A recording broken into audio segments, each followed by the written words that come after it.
আগের ভিডিওতে দেখিয়েছিলাম পনির কিভাবে বানাতে হয়।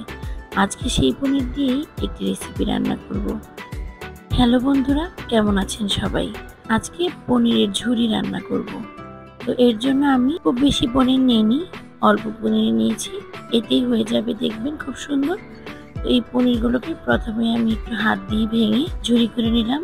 এবার আমি একটি কড়াইয়ে 2 টেবিল চামচ তেল নিয়ে তাতে হাফ কাপ পেঁয়াজ কুচি এবং 3টা কাঁচামরিচ একটু বড় বড় করেই কেটে দিয়ে দিলাম। এবার পেঁয়াজটা সামান্য নরম হয়ে আসা পর্যন্ত অপেক্ষা করব। তারপর এতে আমি মশলা ব্যবহার করব। সেগুলো হচ্ছে হলুদ, লবণ, জিরে, ধনিয়া এবং গরম মশলার গুঁড়ো। দিয়ে দিয়েছি পরিমাণ মতো লবণ। এবারে মশলাগুলো পেঁয়াজের সাথে কিছুক্ষণ ভেজে সামান্য জল দিয়ে দিব। জল দিয়ে মশলাগুলোকে আমি কষিয়ে নিব।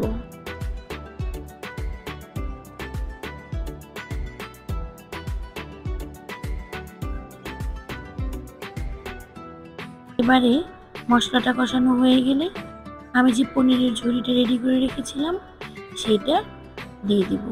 দিয়ে খুব ভালো করে একটু ভেজে নেব।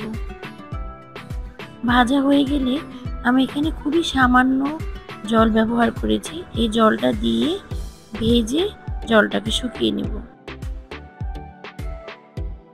এবারে জলটা শুকিয়ে যখন তেল বের হয়ে আসবে তখন এর মধ্যে কিছু ধনিয়া পাতা কুচি দিয়ে আবারও সবকিছু একটু ভালো করে নেড়েচেড়ে মিশিয়ে নিচ্ছি।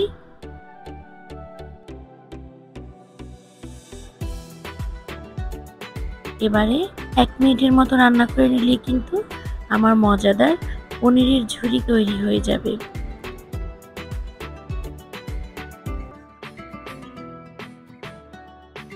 আমার রান্নাটা শেষ। এবারে আমি তুলে প্লেটে আপনাদেরকে সার্ভ করে দেখাচ্ছি। এই যে দেখেন কেমন হয়েছে, জানাবেন অবশ্যই। সেদিন রাতে আমি এই পনিরের ঝুরি দিয়ে ডিনার করেছিলাম। আমার কাছে কিন্তু খুবই ভালো লেগেছে। আপনারা এই পনিরের ঝুরিটা রুটি, পরোটা, লুচি, পোলাও, ভাত সবকিছুর সাথে কিন্তু খেতে পারবেন এবং খেতে ভীষণ মজার হয়। রান্নাটাও কিন্তু খুবই সহজ। আমি বরাবরই চেষ্টা করি আপনাদেরকে সহজ রান্নাগুলো দেখাতে। আপনাদের কেমন লাগে অবশ্যই জানাবেন। ধন্যবাদ সবাইকে।